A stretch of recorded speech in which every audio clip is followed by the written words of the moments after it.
You treat people with respect regardless of how they treat you, so. The Arab world consists of 22 to 23 countries in Western Asia, parts of North Africa, and Southeastern Europe.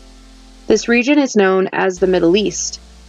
Arab is not considered a race. It is a cultural and linguistic term referring to those who speak Arabic. Although Islam is the most dominant religion in the Middle East, not all Muslims are Arab, and not all Arabs are Muslim. Just like many large religions, individuals can follow different beliefs and share a common core value.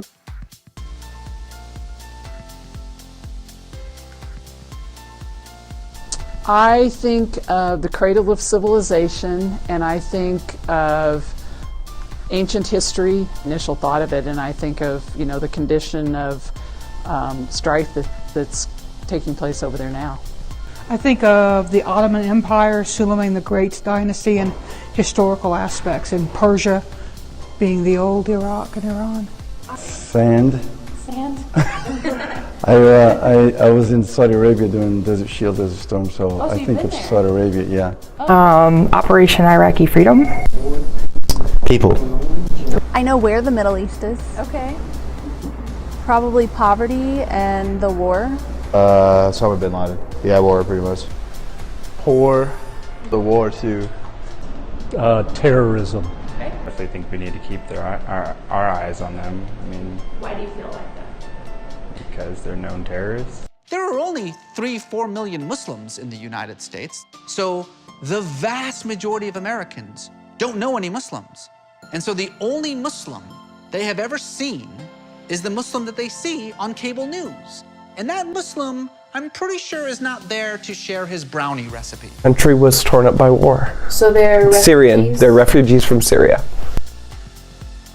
Stereotypes and misconceptions are things that I have dealt with my entire life as a woman, as someone who's African American, as someone who's Muslim. There's often preconceived notions of being either unintelligent or forced into something, or maybe brainwashed. I always had trouble reconciling these stereotypes versus the reality of my life. Things we're forced to do everything. Are you forced to wear the hijab? No. Are you gonna be forced to marry somebody? It's like, no.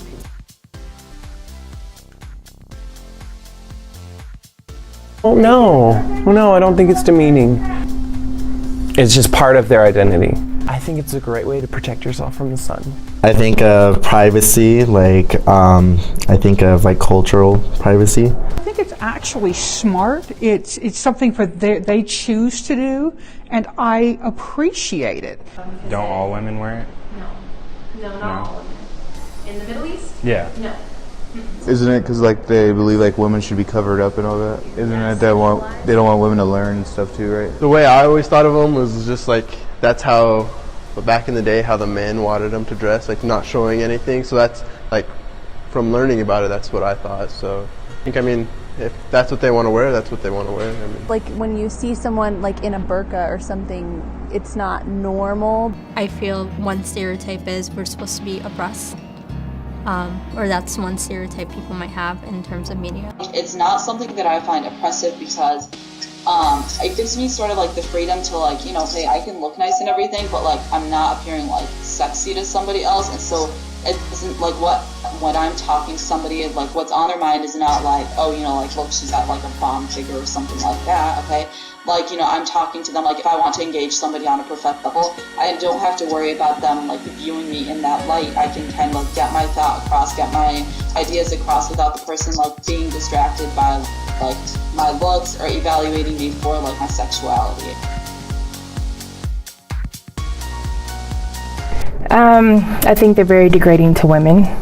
I don't think that women have the freedom that they should have, but that's my opinion. And I'd be skeptical if they're terrorists. I don't know. I just see them as people. Their culture, their characteristics of what makes them them, just like what we have, what makes us who we are as Americans. So I would not look at them any differently. They're very friendly. I had a positive experience with them. I don't have anything negative.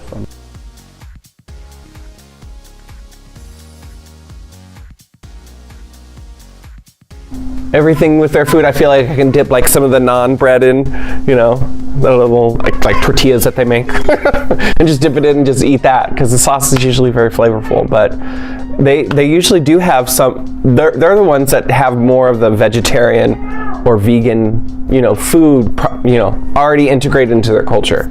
We have more meats. They do have meats, but they do eat more vegetables and stuff like that. So they omit pork big time. Most Middle Eastern people, they won't consume pork or alcohol. For the most part, for Middle Eastern food, they do eat a lot of like, you know, like fruits, vegetables, stuff like that, but they do eat like everything with bread. So like almost all of their foods will be eaten with bread, accompanied by bread. Like even if it's like a potato dish, like they'll eat it with bread or something. So I mean, for like, I know for like diabetic patients, so for them it's like a struggle of like every single time they sit down to a meal, there's always bread, and it's almost always bread, like white pita bread, and like people eat it with everything.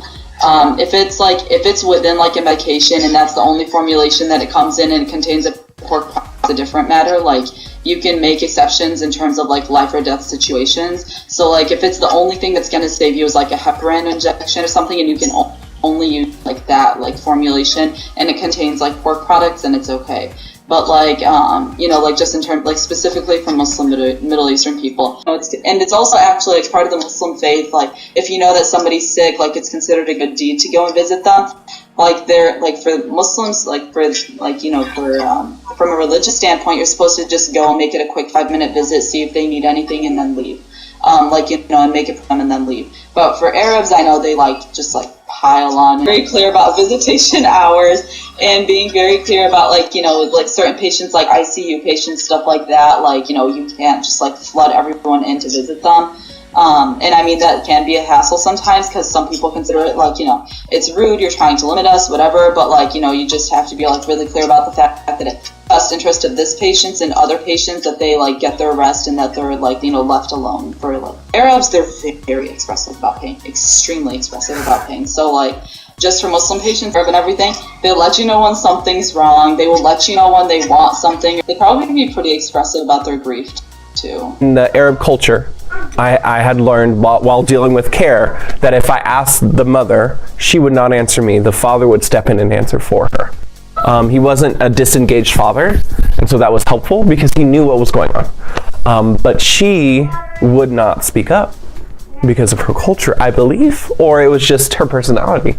You know, I don't know which one it was. So what I would recommend for that is definitely like if it's something that involves like you know, like exposure of like more sensitive areas, so you know, like a colonoscopy or like a gynecologist, urology, stuff like that, then I'd like recommend trying to get like same gender, try to get male nurses if it's a guy, or try to get female nurses if it's a girl, just because like for them, I know like it makes them feel more comfortable. That being said, if the only person on like in the staff is like female, like or of the opposite gender, then I don't think it comes down to like the like change hospitals to refute entirely or anything like that, but like it would definitely make them feel a lot more comfortable, a lot more like at ease if it's something that involves a more sensitive area and it's the same gender like person who's dealing with that.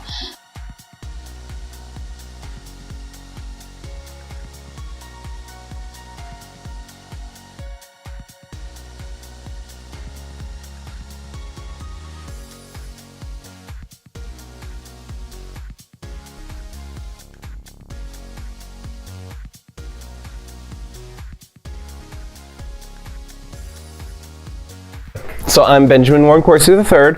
I have been a social worker 2006 for about 11 years. I'm Ruben, 19. Natalia, I'm 18. I'm Noah Baca, and I'm 19. I just turned 19. This is my second semester of college. This is my first year in college. I'm a freshman technically. My name is Josué Guerrero. I'm with Tristan Sports Services.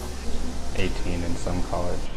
I'm Layla Kustiz. I'm 22 years old, and I'm currently working towards getting my PharmD next year. So I have a bachelor's degree in English and in Latin from Creighton University in Omaha, with master's degree in English from the University of Virginia, and then I have a PhD in English from the University of New Mexico.